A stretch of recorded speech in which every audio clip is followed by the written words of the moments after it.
വായിച്ചാട്ടെ. ആ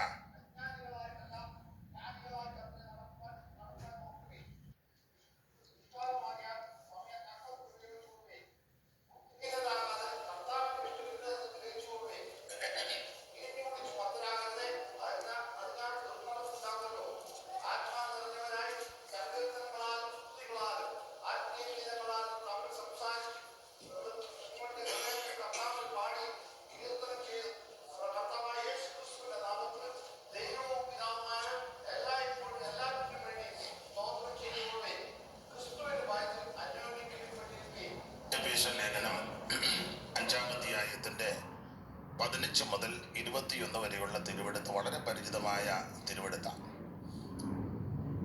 ആകയാൽ സൂക്ഷ്മത്തോടെ അജ്ഞാനികളായിട്ടല്ല ജ്ഞാനികളായി തന്നെ നടക്കുവാൻ നോക്കുവിന്. ദുഷ്കാലമാകയാൽ സമയം തക്കത്തിൽ ഉപയോഗിച്ചു കൊള്ളുവി.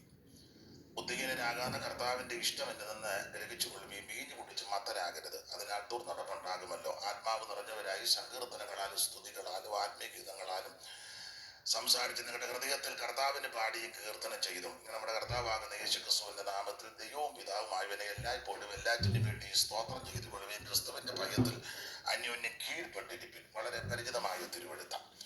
ഈ തിരുവെടുത്തിനായിട്ട് ഒരിക്കൽ കൂടി കരം ഉയർത്തി ദൈവത്തെ മഹത്വപ്പെടുത്താം. കരണനായ പരാവരനേയൻ മരണകാരി മകാസുരശീർഷം. കാരണനായ പരാവരനേയൻ മരണകാരി മകാസുരശീർഷം. തിരയുടച്ചു തകർപ്പതിനായി ധീരതയോടവനിയിൽ അവതരിച്ചോർ കാരുണ്യ പൂരാ കടലേ. കരളലി യുഗദിനമനു കാരുണ്യ. പാപമതാം ചെളി പൂണ്ടുടലാകെ ഭീകരമായ വിധം മലിനത്വം. പാപമതാം ചെളി പൂണ്ടുടലാകെ ഭീകരമായ വിധം മലിനത്വം. ചേർന്നു വിരൂപതയാർന്നൊരി വന്നു ചേരുവാൻ നിന്നരികതിൽ ഭാഗ്യമുണ്ടായിടുവാൻ. കാരുണ്യ പൂരാ കടലേ. കരളലി യുഗദിനമനു കാരുണ്യ. പന്നികൾ തിന്നുന്ന തവിട് ഭുജിച്ചാം നിന്യമകാലങ്ങൾ മറന്നുപോയി സാധു. പന്നികൾ തിന്നുന്ന തവിട് ഭുജിച്ചാം നിന്യമകാലങ്ങൾ മറന്നുപോയി സാധു. മന്നവനെ തിരുമേശയിൽ നിന്നും സ്വർണകര ഭോജനം ഞാൻ തിന്നുവരും നിന്നും. കാരുണ്യ പൂരാ കടലേ. കരളലി യുഗദിനമനു കാരുണ്യ പൂരാ കടലേ. കരളലി യുഗദിനമനു കാരുണ്യ. നിൻമല്ലം കൈ നീ പുറത്തെന്നെ തലോടി നിൻമുഖത്താൽ എന്നെ ചുംബനവും ചെയ്തു. നിൻവലം കൈ നീ പുറത്തെന്നെ തലോടി നിൻമുഖത്താൽ എന്നെ ചുംബനവും ചെയ്തു. നിന്നുടെ എനിക്ക് അതിമോതിരം ചെരുപ്പും അന്നും ഇന്നും ഒന്നുപോലെ തന്നു പോറ്റും എന്നെ. കാരുണ്യ പൂരാ കടലേ. കരളലി യുഗദിനമനു കാരുണ്യ. ജീവപറുദീസിനാനന്ദ കുയിലേ ജീവവസന്ത ഋതു ആരംഭിച്ചില്ലേ. ജീവപറുദീസിനാനന്ദ കുയിലേ ജീവവസന്ത ഋതു ആരംഭിച്ചില്ലേ. ജീവവൃക്ഷക്കൊമ്പിൻ മീതിലിരുന്നു ജീവമൊഴി മധുരമായി പാടുക നീ നിനവും. ജീവവൃക്ഷക്കൊമ്പിൻ മീതിലിരുന്നു ജീവമൊഴി മധുരമായി പാടുക നീ ദിനവും. കാരുണ്യ പൂരാ കടലേ. കരളലി യുഗദിനമനു കാരുണ്യ. കരളലി യുഗദിനമനു കാരുണ്യ പൂരാ കടലേ. കരളലി യുഗദിനമനു കാരുണ്യ. ആർക്കുവതീവ മനോഹരമാം നിൻ സ്വർഗ യെരൂശലേം മാളിക മുറിയിൽ, ആർക്കുവതീവ മനോഹരമാം നിൻ സ്വർഗ യെരൂശലേം മാളിക മുറിയിൽ, ദീർഘയുഗം വസിച്ചാനന്ദ ബാഷ്പം വീഴ്ത്തിയാലും നിൻ കരുണയ്ക്കതു ബദലാമോ. ദീർഘയുഗം വസിച്ചാനന്ദ ബാഷ്പം വീഴ്ത്തിയാലും നിൻ കരുണയ്ക്കതു ബദലാമോ. കാരുണ്യ പൂരാ കടലേ കരളലിയുഗ ദിനമനു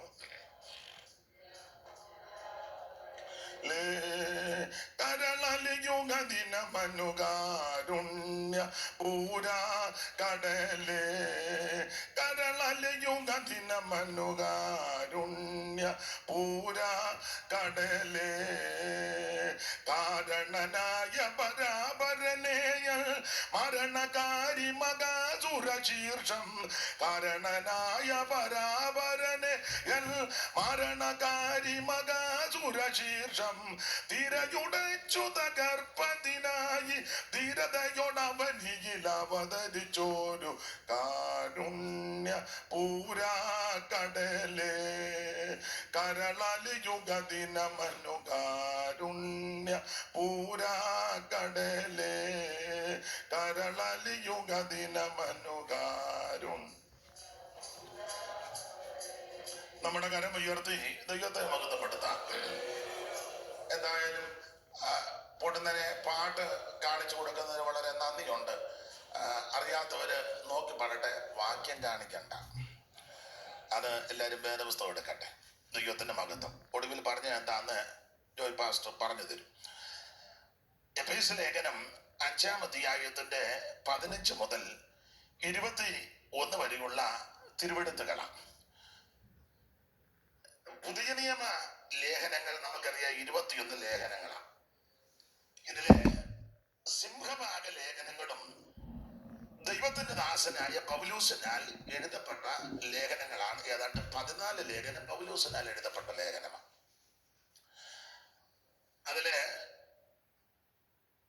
ദൈവശാസ്ത്രപരമായിട്ട് ലേഖനം പഠിക്കുമ്പോൾ ക്രിസ്തുശാസ്ത്രപരമായ ലേഖനം, സഭാശാസ്ത്രപരമായ ലേഖനം, അന്ത്യകാല ശാസ്ത്രപരമായ ലേഖനം, ഇങ്ങനെ തരംതിരിച്ച് നമ്മൾ പഠിക്കാറുണ്ട്. രക്ഷാതത്വശാസ്ത്ര പ്രകാരമുള്ള ലേഖനം. അതില് 2 ലേഖനങ്ങൾ വളരെ ഈടുറ്റ ലേഖനമാണ്. അത് എഫേസ്യ ലേഖനവും കൊലോസ്യ ലേഖനവുമാണ്. എല്ലാ ലേഖനങ്ങളും വളരെ പ്രയോജനപ്രദവും ആഴമേറിയ ലേഖനമാണ്. എന്നിരുന്നാലും നമ്മോടും സഭയോടും കർത്താവിനോടുമുള്ള ബന്ധത്തിൽ എഫേസ്യ ലേഖനവും കൊലോസ്യ ലേഖനവും രണ്ടും വളരെ വിശേഷപ്പെട്ട ലേഖനങ്ങളാണ്. തന്നെയല്ല, എഫേസ്യ ലേഖനം കാരാഗ്രഹ ലേഖനങ്ങളിൽപ്പെട്ട ലേഖനങ്ങളുമാണ്. എഫേസ്യ ലേഖനവും ഫിലിപ്പിയ ലേഖനവും കൊലോസ്യ ലേഖനവും ഫിലോമോന്റെ ലേഖനവും. ഇനി ഒന്നുകൂടെ സൂക്ഷ്മമായി പഠിച്ചാൽ തിമത്തിയോസിന്റെ 2-ാം ലേഖനവും കാരാഗ്രഹ ലേഖനമായിട്ടാ പറയുന്നത്. അവിടെ ഒരു പ്രയോഗമുണ്ട്, നിര്യാണ കാലവും അടുത്തിരിക്കുന്നു. നമ്മൾ ഉദ്ദേശിക്കുന്ന ഒരു കാരാഗ്രഹമല്ല പൗലോസ് ഈ ലേഖനം എഴുതുമ്പോൾ. എന്നാൽ കാരാഗ്രഹത്തിന്റെ അനുഭവങ്ങൾ തന്നെയാണ്. കൂലിക്ക് വാങ്ങിയ വീട്ടിലെ 2 കൊല്ലം. പ്രവർത്തികളുടെ പുസ്തകം ഒടുവിൽ അവസാനിപ്പിക്കുമ്പോൾ അങ്ങനാണല്ലോ. അടഭാഗത്തേക്കൊന്നും പോകുന്നില്ല. അപ്പോൾ 2 ലേഖനം, കൊലോസ്യ ലേഖനവും എഫേസ്യ ലേഖനവും, ഈ 2 ലേഖനത്തിൽ പ്രധാനമായി 2 വിഷയമാണ്. എഫേസ്യ ലേഖനത്തിൽ സഭയാ വിഷയം, സഭ. കൊലോസ്യ ലേഖനത്തിൽ ക്രിസ്തുവാണ് വിഷയം. അപ്പോൾ എഫേസ്യ ലേഖനത്തിലെ പ്രധാനപ്പെട്ട വിഷയം സഭ. സഭ ഒരു ശരീരമാണ്. സഭ ഒരാലയമാണ്. സഭ ഒരു മർമ്മമാണ്. സഭ ഒരു മനുഷ്യനാണ്. സഭ ഒരു മണവാട്ടിയാണ്. സഭ ഒരു പോർക്കളത്തിലാണ്. ഇങ്ങനെയാണ് എഫേസ്യ ലേഖനം നമ്മൾ സാധാരണഗതിയിൽ പരിശോധിക്കുന്നത്. കൊലോസ്യ ലേഖനത്തിൽ പ്രധാനപ്പെട്ട വിഷയം ക്രിസ്തുവാണ്. ക്രിസ്തു സഭയിലും ജീവിതത്തിലും ഭവനത്തിലും ലോകത്തിലും. അതുകൊണ്ട് വേറെ പഠിതാക്കള് ചിലര് ഈ രണ്ട് ലേഖനത്തെയും രണ്ട് പ്രയോഗത്തിലാണ് പരിചയപ്പെടുത്തുന്നത്. എഫേസ്യ ലേഖനം ലേഖനങ്ങളുടെ രാജ്ഞിയാണെന്ന, ലേഖനങ്ങളുടെ രാജ്ഞി, റാണി. ഇംഗ്ലീഷിൽ എന്തുവാ? ഒരു ഇംഗ്ലീഷ് പറ. ആട്ടെ. അപ്പോൾ സഭ രാജ്ഞിയാ എഫേസ്യ ലേഖനത്തില്. എന്നാൽ കൊലോസ്യ ലേഖനത്തിലെ വിഷയം ക്രിസ്തു രാജാവെന്നുള്ളതാണ്. എഫേസ്യ ലേഖനം രാജ്ഞിയും കൊലോസ്യ ലേഖനം രാജാവും. അത് നമ്മുടെ വിഷയം അതൊന്നും അല്ല. ഈ എഫേസ്യ ലേഖനം ലേഖനങ്ങളുടെ റാണിയാകാനുള്ള കാരണത്തിൽ വേറൊരു കാരണം, ധന്യനായ പൗലോസിന്റെ ആഴമേറിയ ഈടുറ്റ രണ്ട് പ്രാർത്ഥന എഫേസ്യ ലേഖനത്തിലാണ്. പ്രധാനമായ രണ്ട് പ്രാർത്ഥന. ഒന്നാം അധ്യായത്തിന്റെ 15 മുതൽ 19 വരെയും മൂന്നാം അധ്യായത്തിന്റെ 14 മുതൽ 19 വരെയും പഠിക്കുമ്പോൾ പൗലോസ്ലീഹായുടെ ആഴമേറിയ ഈടുറ്റ, എന്റെ ഭാഷ പറഞ്ഞ ഊറ്റൻ രണ്ട് പ്രാർത്ഥന. അതിലൊരു പ്രാർത്ഥനയാണ് 1:15 മുതൽ 19 വരെ. ഒന്ന് വായിച്ചോ, എല്ലാം വായിക്കാൻ നേരമില്ല. ഒന്നുകൂടെ വായിച്ചേ. ഏത് നിമിത്തം? വായിച്ചത് അബദ്ധമായെന്നായിരിക്കും. ഏത് നിമിത്തം എന്ന് പറഞ്ഞാൽ ഒന്നാം അധ്യായത്തിന്റെ 4 മുതൽ 14 വരെ ചില വിഷയങ്ങൾ പറഞ്ഞു. ആ കാര്യങ്ങൾ നിമിത്തം തെരഞ്ഞെടുപ്പ്, വീണ്ടെടുപ്പ്, പുത്രത്വം, അച്ചാരം, നൽവരം, അവകാശം, മുദ്ര, അനുഗ്രഹം, ഇങ്ങനെ 8-10 കൂട്ടം കാര്യം മോളിൽ പറഞ്ഞു. ഒന്നാം അധ്യായത്തിന്റെ 4 മുതൽ ഒന്നാം അധ്യായത്തിന്റെ 14 വരെ 10 കൂട്ടം കാര്യം പ്രധാനമായിട്ട് എടുത്തു പറഞ്ഞു. എന്നിട്ട് 15 പറയാണ് അത് നിമിത്തം. ഇനി വായിച്ചോ. എന്നാൽ അത് നിമിത്തം ഞാൻ നിങ്ങൾക്ക് കർത്താവാകുന്ന യേശുവിലുള്ള വിശ്വാസത്തെ സകല വിശുദ്ധന്മാരോടുമുള്ള സ്നേഹത്തെ കുറിച്ച് കേട്ടിട്ട് നിങ്ങൾക്ക് വേണ്ടി ഇടപെടാൻ എന്റെ പ്രാർത്ഥനയോർത്ത് സ്തോത്രം ചെയ്ത് നമ്മുടെ കർത്താവാകുന്ന യേശു ക്രിസ്തുവിന്റെ ദൈവവും മഹത്വമുള്ള പിതാവുമായും തന്നെ കുറിച്ചുള്ള പരിജ്ഞാനത്താൽ നിങ്ങൾക്ക് ജ്ഞാനത്തിന്റെയും വെളിപ്പാടിന്റെയും ആത്മാവിനെ തരേണ്ടതിന് നിങ്ങളുടെ ഹൃദയം തട്ടി പ്രകാശിപ്പിച്ചിട്ട് അവന്റെ വിളിയാനുള്ള ആശ ഇന്നതെന്നും വിശുദ്ധന്മാരിൽ അവന്റെ അവകാശത്തിന്റെ മഹിമാതനം ഇന്നതെന്നും അവന്റെ ബലത്തിന്റെ വല്ലഭത്വത്തിന്റെ വ്യാപാരത്താൽ വിശ്വസിക്കുന്ന നമുക്ക് വേണ്ടി വ്യാപരിക്കുന്ന അവന്റെ ശക്തിയുടെ അളവറ്റ വലിപ്പം നിങ്ങൾ ഇന്നതെന്നും അറിയേണ്ടതിന് പ്രാർത്ഥിക്കുന്നു. ഇതാ പ്രാർത്ഥന. പ്രാർത്ഥന ഇഷ്ടപ്പെട്ടില്ലെന്ന് തോന്നുന്നു. അതാ പ്രാർത്ഥന. വിവരിക്കുന്നില്ല. നമ്മുടെ പ്രാർത്ഥനയും പൗലോസിന്റെ പ്രാർത്ഥനയുമായിട്ട് അജഗജാന്തരമാണ്. അജോ ഗജോ അർത്ഥം. കേരളത്തിൽ നിന്ന് വന്നതല്ലേ?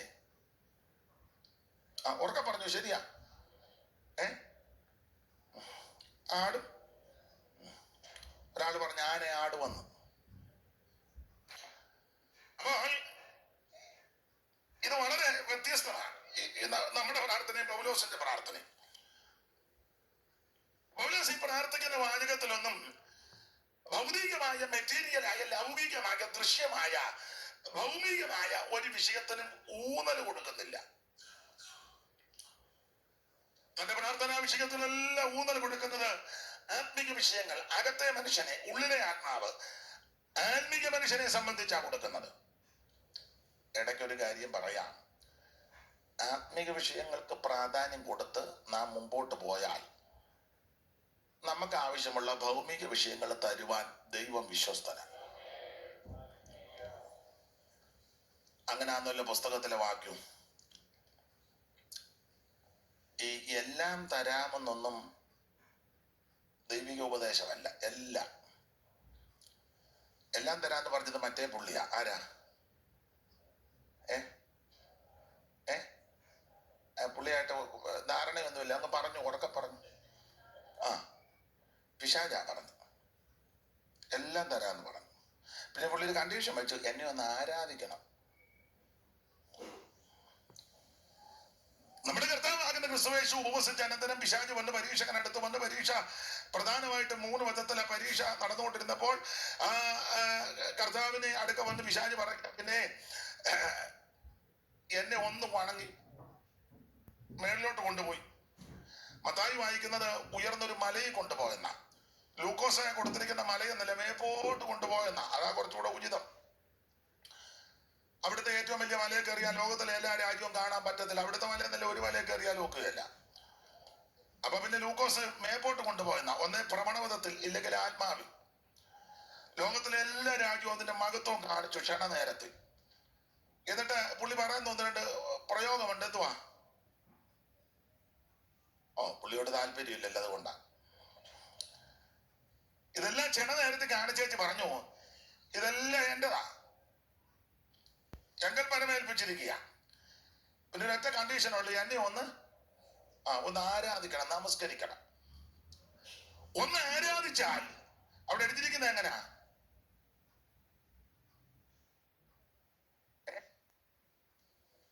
ബാക്കി പറ.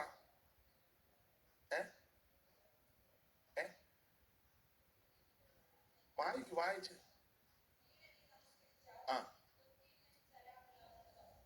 വീണൊന്ന് നമസ്കരിച്ചാ മതി, മുഴുവൻ തന്നേക്കാന്ന് പറഞ്ഞു. ഇതെല്ലാം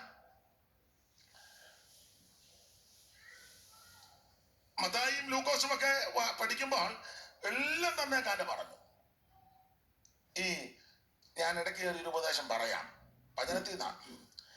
ഈ ആരാധിച്ചാൽ എല്ലാം കിട്ടുമെന്നുള്ളത് ദൈവിക ഉപദേശമല്ല, സാത്താന്റെതാ. നീ ആരാധിച്ചാ മതി, അതും സാത്താന്റെ ഉപദേശമാണ്. ആരാധിക്കുന്നത് വല്ലതും കിട്ടാനല്ല.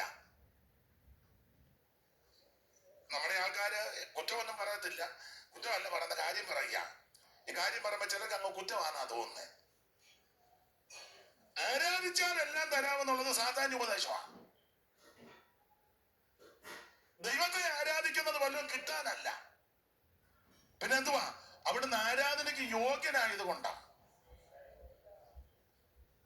കിട്ടാനല്ല ആരാധിക്കുന്നേ. കർത്താവിനെ ആരാധിക്കുന്നത് അവിടുന്ന് ആരാധനയ്ക്ക് യോഗ്യനാ. കുഞ്ഞാടെ, നീ യോഗ്യൻ. കാരണം നീ അറക്കപ്പെട്ടു. അവിടുത്തെ രക്തത്താൽ ഞങ്ങളെ വീണ്ടെടുത്തിരിക്കുക. വെളിപ്പാട് 5 നമ്മള് പഠിക്കുമ്പോൾ അടുക്കടുക്കായിട്ട് പഠിക്കുന്നത് ഒന്ന് അറക്കപ്പെട്ടു. അറക്കപ്പെട്ടെന്ന് പറഞ്ഞാൽ രക്തം ചൊരിഞ്ഞെന്ന. അതുകൊണ്ട് അവിടുന്ന് ആരാധനയ്ക്ക് യോഗ്യൻ. അവിടുന്ന് യോഗ്യനാ. 2, നീ ഞങ്ങളെ വീണ്ടെടുത്തു. വേറെ ആരും വീണ്ടെടുത്തില്ല.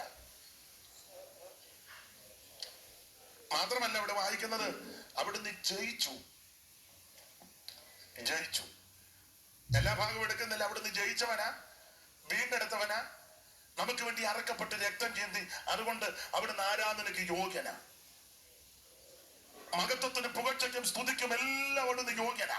അപ്പൊ ദൈവമക്കളോട് ഒരു കാര്യം പറയാം, ആരാധിക്കുന്നത് വല്ലതും കിട്ടാനല്ല, ആരാധനയ്ക്ക് അവിടുന്ന് യോഗ്യനായതുകൊണ്ടാണ്. അപ്പൊ ആരാധിച്ചാൽ എല്ലാം തരാന്നുള്ളത് സാധാരണ ഉപദേശമാണ്. എന്നാ കർത്താവ് പഠിപ്പിച്ച ഉപദേശം വേറെയാ. മത്തായി 6:33 വായിച്ചേ. മത്തായി 6:30. യേശു എന്താ പറഞ്ഞേ?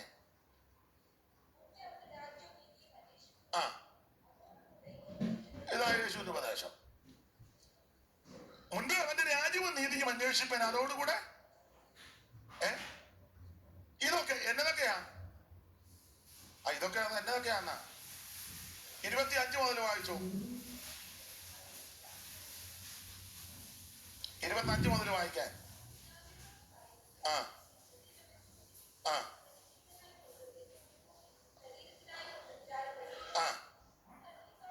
ആട്ടെ, നിങ്ങൾക്ക് ആ ഭാഗ്യമൊക്കെ അറിയാവുന്നതുകൊണ്ട് ഞാൻ വിശദീകരിക്കുന്നില്ല. ഉണ്മാനും ഉടുപ്പാനും കുടിക്കാനും.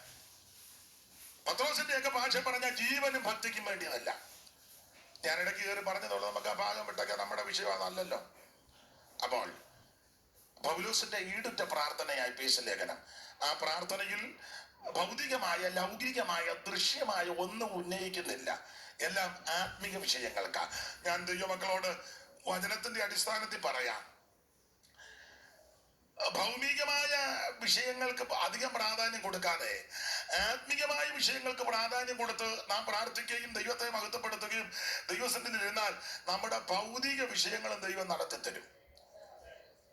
എന്നാൽ ഭൗതിക വിഷയത്തിന് കൂടുതൽ ഊന്നൽ കൊടുത്തു പോയാൽ പല കാര്യം നടക്കത്തുമില്ല, ആത്മീക മനുഷ്യൻ ക്ഷീണിക്കുകയും ചെയ്യും. അതുകൊണ്ട് ആത്മീകത്തിന് പ്രഥമ സ്ഥാനം. അത് നമുക്ക് ആ ഭാഗം വിട്ടേക്കാം.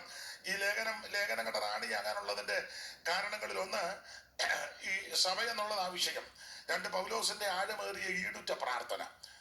ഒന്നാം അധ്യായത്തിൽ നമ്മളെ തെരഞ്ഞെടുത്ത വിഷയം. രണ്ടാം അധ്യായത്തിൽ കൈവിട്ടുള്ള സ്വർഗത്തിലിരുത്തി.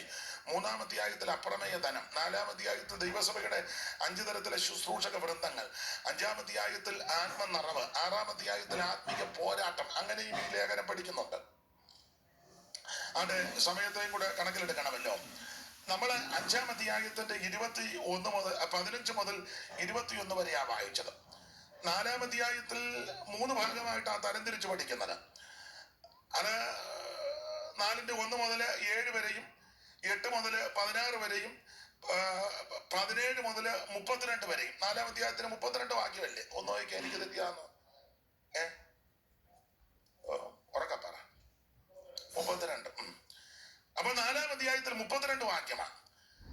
1 മുതൽ 7 വരെ ഒരു വിഷയം, 8 മുതൽ 16 വരെ വേറൊരു വിഷയം, 17 മുതൽ 32 വരെ വേറെ 3 വിഷയമാണ്. വിഷയം എന്നാന്നായിരിക്കും? നമുക്ക് വിഷയമാണല്ലോ അറിയണ്ടേ. 1 മുതൽ 7 വരെ ഐക്യതയാ. അതാണല്ലോ പലയിടത്തും ഇല്ലാത്ത ഐക്യത. എന്തോ ഇംഗ്ലീഷിൽ യൂണിറ്റിയോ, ഒരു ഇംഗ്ലീഷ് നിൽക്കട്ടെ. പിന്നെ യൂണിറ്റി തെറ്റുകാരനെ പറഞ്ഞു തരണം. യൂണിറ്റി. 8 മുതൽ 16 വരെ തെറ്റുകാരനെ പറയണേ. മെച്യൂരിറ്റിയാ എന്ന് പറഞ്ഞാൽ പക്വത. ഇരിക്കട്ടെ. ഇംഗ്ലീഷ് രണ്ട് ഇംഗ്ലീഷ് ഞാൻ പറയട്ടെ, നിങ്ങൾ മാത്രം പറഞ്ഞാൽ മതിയോ?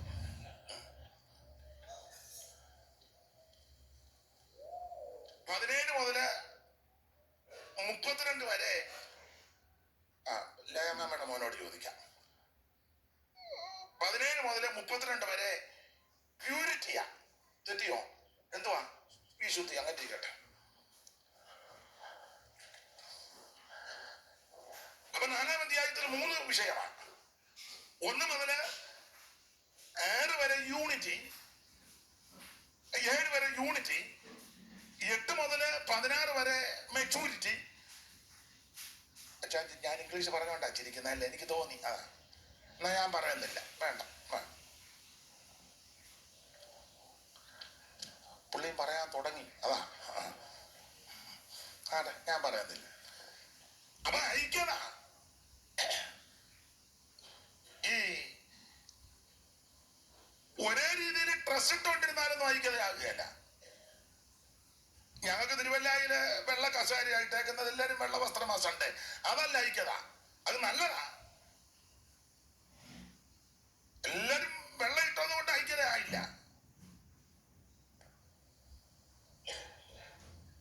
എല്ലാവരും കരങ്ങൾ വീശിയത് കൊണ്ട് ഐക്യത വരികയല്ല. നിങ്ങൾക്ക് മനസ്സിലാവുന്നുണ്ടല്ലോ? അത് ഉപവാസ പ്രാർത്ഥന ഇതൊക്കെ നടക്കണം. ആന്തരിക എല്ലാവരും കയ്യും കോട്ട് വിട്ട് സൺഡേ വന്നതുകൊണ്ടും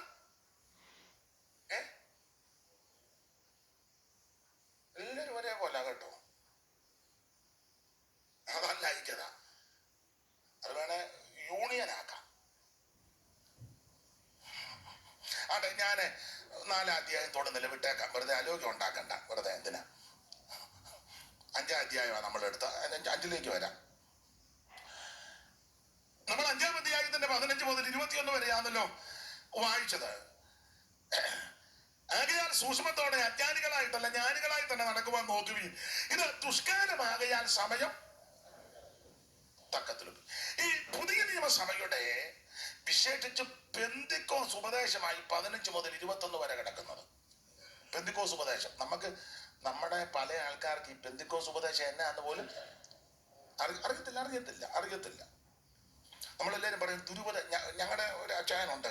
അപ്പൊ ഒരാൾ പറഞ്ഞു, അച്ചായ അവർ ദുരുപദേശമാ പഠിപ്പിക്കുന്നത്. അപ്പൊ പുള്ളി പറഞ്ഞു, രാധവര് പഠിപ്പിക്കട്ടെ, നീ ഉപദേശം എന്നാന്ന് ആദ്യം പഠിപ്പിക്കുക. ദുരുപദേശം നമുക്ക് പറയാം, ആദ്യം ഉപദേശം എന്നാന്ന്. ഈ ദുരുപദേശമാന്ന് പറയുന്ന പല ആൾക്കാർക്ക് ഉപദേശം എന്നാന്ന് അറിയത്തില്ല.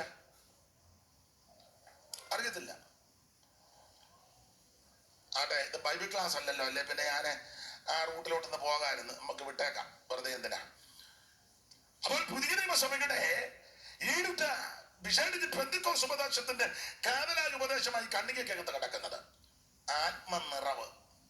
അവിടെ ഒരു പദമുണ്ട്, ആത്മാവ് നിറഞ്ഞവരായി. ആ ഭാഗത്തേക്ക് ഞാൻ പോകുന്നില്ല, നമ്മൾ എടുത്ത വിഷയം വേറൊരു വിഷയം, അത് പറയാം. അപ്പോൾ 16-ാമത്തെ വാക്യത്തിൽ 16-ാം വാക്യം വായിച്ചു, അതെടുക്കാം. 16. ഇത് ദുഷ്കാരമാകയാൽ സമയം തക്കത്തിൽ ഉപയോഗിക്കണം. ഇന്ന് രാത്രി എന്നെ കേൾക്കുന്ന ബഹുമാന്യരായ ദൈവമക്കളോട് പറയട്ടെ, ഒരു വല്ലാത്ത കാലത്തിലേക്ക് സമയത്തിലേക്കുമാണ് ഞാനും നിങ്ങളും വന്നുപെട്ടിരിക്കുന്നത്. വേദപുസ്തകം പഠിപ്പിക്കുന്ന ദുഷ്കാലം, വേറൊരു ഭാഗത്തുമുണ്ട് അന്ത്യകാലം. ആ തെസ്സലോനിക്ക ലേഖനവും തിമോഥെയോസിന്റെ ലേഖനമൊക്കെ പഠിക്കുമ്പോൾ തെസ്സലോനിക്ക ലേഖനത്തിലൊക്കെ വായിക്കുന്നു, അന്ത്യകാലത്ത് ദുർഘട സമയങ്ങൾ വരുമെന്ന് അറിയണം. മനുഷ്യർ സ്വസ്നേഹികളും ദ്രവ്യാഗ്രഹികളും പമ്പ് പറയുന്നവരും ദൂഷകന്മാരും നന്ദി കെട്ടവരും ഇന്ദ്രിയജ്ഞയില്ലാത്തവരും അമ്മയപ്പന്മാരെ അനുസരിക്കാത്തവരൊക്കെയായി വല്ലാത്ത ഒരു കാലത്തിലേക്കാണ് നമ്മൾ വന്നുപെട്ടിരിക്കുന്നത്. ഈ കാലയളവിൽ രക്ഷിക്കപ്പെട്ട ഒരു ദൈവ പൈതൽ, കർത്താവിനെ ആരാധിക്കുന്ന ഒരു ദൈവ പൈതൽ, ദൈവത്തെ സേവിക്കുന്ന ഒരു ദൈവത്തിന്റെ പൈതൽ സമയം തക്കത്തിൽ ഉപയോഗിക്കണം. എപ്പോഴും നമുക്ക് സമയം ലഭിച്ചെന്ന് വരികയല്ല, എപ്പോഴും അവസരം ലഭിച്ചെന്ന് വരികയല്ല, എപ്പോഴും സാവകാശം ഒരുങ്ങിയെന്ന് വരികയല്ല. അതുകൊണ്ട് എന്നെ കേൾക്കുന്ന ബഹുമാന്യരായ നിങ്ങളോട് പറയാ, ലഭിക്കുന്ന സമയം തക്കത്തിൽ ഉപയോഗിക്കണം. എന്റെ ശൈലി പറയുക, കൈയടിക്കാൻ ആരോഗ്യമുള്ളപ്പം ശക്തിയോടെ കൈയടിച്ച് ദൈവത്തെ മഹത്വപ്പെടുത്തണം. കണ്ണിന് കാഴ്ചയുള്ളപ്പം വേദപുസ്തകം വായിച്ച് ധ്യാനിച്ചോണം.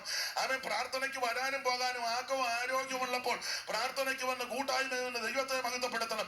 കർത്താവിന്റെ വേലയ്ക്ക് എന്തെങ്കിലും കൊടുക്കാൻ സാവകാശം ലഭിക്കുന്ന സമയത്ത് കൊടുത്തോണം. കർത്താവിന്റെ മഹത്വം നൃത്തം ചെയ്ത് ആരാധിക്കാൻ ആക്കവും ആരോഗ്യമുള്ളപ്പോ ഇടംബലം നോക്കരുത്. നൃത്തം ചെയ്ത് ദൈവത്തെ ആരാധിക്കണം.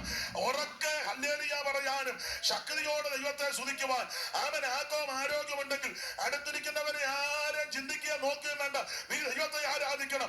ഓടി നടക്കുവാൻ ആരോഗ്യമുള്ളപ്പോ ഓടി നടന്ന് വേല ചെയ്യണം. എന്നെ കേൾക്കുന്ന പ്രിയരെ, സമയം തക്കത്തിൽ ഉപയോഗിക്കണം. എപ്പോഴും അവസരം ലഭിച്ചെന്ന് വരികയില്ല, എപ്പോഴും സമയം ഒരുപോലെ വന്നെന്ന് വരികയില്ല. ലഭിക്കുന്ന സമയം അവസരം നഷ്ടപ്പെടുത്തി കളയാതെ ഇന്ന് രാത്രിക്ക് നമുക്ക് ദൈവത്തെ മഹത്വപ്പെടുത്താം. കാലമേറെ ചൊല്ലുവാനില്ല, നാളെ എന്നത് നിനക്കുള്ളതല്ല. കാലമേറെ ചൊല്ലുവാനില്ല, നാളെ എന്നത് നിനക്കുള്ളതല്ല. കാലത്തികവിൽ കാന്തൻ വന്നിടും, കാത്തിരിക്കനിശൂലമിയാളെ. കാലത്തികവിൽ കാന്തൻ വന്നിടും. കരമുയർത്തി ദൈവത്തിന് മഹത്വം കൊടുത്താട്ടെ. ഇത് ദുഷ്കാരമാകിയാൽ സമയം തക്കത്തിലും. ഇന്ന് രാത്രി ഈ വചനം ഗ്രഹിക്കുന്ന പ്രിയപ്പെട്ടവരോട് പറയട്ടെ, സമയം നഷ്ടപ്പെടുത്തി കളയരുത്, അവസരം നഷ്ടപ്പെടുത്തി കളയരുത്. ലഭിക്കുന്ന സമയം തക്കത്തിൽ ഉപയോഗിക്കണം. Praise the Lord. നമുക്ക് വചനത്തിൽ നിന്ന് ശാന്തമായിട്ട് ചില കാര്യങ്ങൾ ചിന്തിക്കാം. സമയം തക്കത്തിൽ ഉപയോഗിച്ച ചില പ്രിയപ്പെട്ടവരെ നമുക്കൊന്ന് പരിശോധിക്കാം. ഓർപ്പിച്ചല്ലോ, എപ്പോഴും അവസരം കിട്ടിയെന്ന് വരികയല്ല, എപ്പോഴും സാവകാശം ലഭിച്ചെന്നും വരികയല്ല. ലഭിക്കുന്ന സമയം തക്കത്തിൽ ഉപയോഗിച്ചോണം. കാരണം ഇത് ദുഷ്കാലമാണ്. കാലത്തെ പറ്റി ഒന്നും പറയുന്നില്ല. സഭാപ്രസംഗികളുടെ പുസ്തകം പഠിക്കുമ്പോൾ എത്ര കാലത്തെ പറ്റി എഴുതിയിരിക്കുന്നത്. നടുവാനും പണിവാനും കരവാനും ചിരിപ്പാനും സന്തോഷിപ്പാനും ഇടിച്ചു കളയാനും പൊളിവാനും ദുഃഖിപ്പാനും എത്ര കാലങ്ങളെ പറ്റി എഴുതിയിരിക്കുന്നത്. അപ്പോൾ ഇങ്ങനെയുള്ള ഈ കാലയളവിൽ നമുക്ക് ലഭിക്കുന്ന സമയം, സന്ദർഭം തക്കത്തിൽ ഉപയോഗിക്കണം. ഒന്ന് രണ്ട് കാര്യങ്ങൾ തിരുവചനത്തിന്റെ അടിസ്ഥാനത്തിൽ സമയം തക്കത്തിൽ ഉപയോഗിച്ചുള്ള ഗുണങ്ങൾ, നേട്ടങ്ങൾ, അങ്ങനെ ഉപയോഗിച്ച ചിലരെ പറ്റി നമുക്കൊന്ന്, നിങ്ങൾക്ക് അറിവുള്ള കാര്യം ഒന്ന് ചിന്തിക്കാം. സമയം തക്കത്തിൽ ഉപയോഗിക്കുക. അതിന് പ്രധാനമായിട്ട് ഒരു വിഷയം ഒന്ന് വായിച്ചാട്ടെ. അറിവുള്ള വിഷയമാണ്. പുറപ്പാട് പുസ്തകം 32-ാം അധ്യായത്തിന്റെ 26. സമയം തക്കത്തിൽ ഉപയോഗിച്ച ഒരു കാര്യം നമുക്ക് ചിന്തിക്കാം. പ്രാരംഭത്തിൽ പുറപ്പാട് 32:26. മോശ പാളയത്തിന്റെ വാതിൽക്കൽ നിന്നുകൊണ്ട് യഹോവയുടെ പക്ഷത്തുള്ളവൻ വായിക്കും.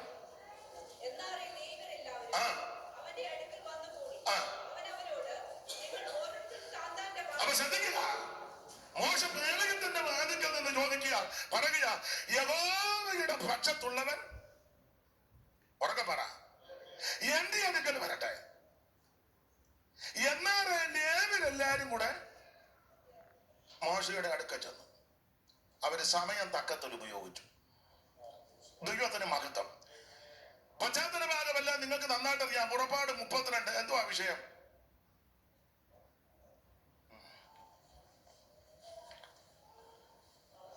എന്റെ ഭാഷ പറയാം, ആളും കാളെ ഓളോ. പുറപ്പാട് 32 വിഷയം ആളും കാളെ ഓളം. നാടൻ ഭാഷ പറഞ്ഞതേ ഉള്ളൂ. ദൈവത്തിന്റെ വൃതനാകുന്ന മോശ പ്രമാണം വാങ്ങാൻ പർവ്വതത്തിലോട്ട് പോയി. കൂടെ കൊണ്ടുപോയത് ആരെയാണെന്നറിയാം? ആരെയാ? യോശുവയെ. രണ്ടുപേരെ ചുമതലപ്പെടുത്തിയാ പോയത്. ആരൊക്കെ? അഹരോനെ, ഹൂരിനെ. ചരിത്രം പറയുന്നത് ഹൂര് മോശയുടെ അളിയനായിരുന്നെന്ന. അഹരോൻ മോശയുടെ ജ്യേഷ്ഠൻ. അപ്പൊ അഹരോൻ ജ്യേഷ്ഠനും ഹൂര് അളിയനും. അളിയനെയും ചേട്ടനെയും ചുമതലപ്പെടുത്തിയ മോശ മേപ്പോട്ട് നമ്മുടെ അളിയനെ ചുമതലപ്പെടുത്തുക. അളിയൻ 5 സഭയാക്കും അത്. അതുകൊണ്ട് ഒരളിയനെയും വലിയ വിശ്വാസം. എന്നോട് ഒരാൾ പറഞ്ഞു, ഞാൻ കിടങ്ങറായിന്ന് കുമ്പനാട്ട് പോയിച്ച് തിരിച്ചു വന്നപ്പോൾ 2 സഭയാക്കിയെന്ന്. ഒരാളെ ചുമതലപ്പെടുത്തി വെച്ച് പോയതാ. കുമ്പനാട് വരെ പോയിട്ട് തിരിച്ചു വരുമ്പോൾ യോഗം നടത്താൻ ഏൽപ്പിച്ചതാ. എന്നോട് നേരിട്ട് പറഞ്ഞതാ. കുമ്പനാടി എന്ന് തിരിച്ചു വന്നപ്പം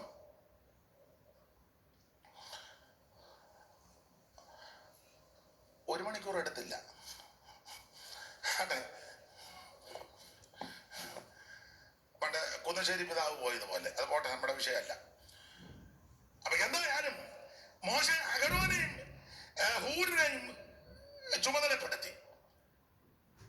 അവിടെ പുറപ്പാട് പുസ്തകം 24-ാം അധ്യായത്തിന്റെ 12-ാമത്തെ വാക്യം ഒന്ന് വായിച്ചേ.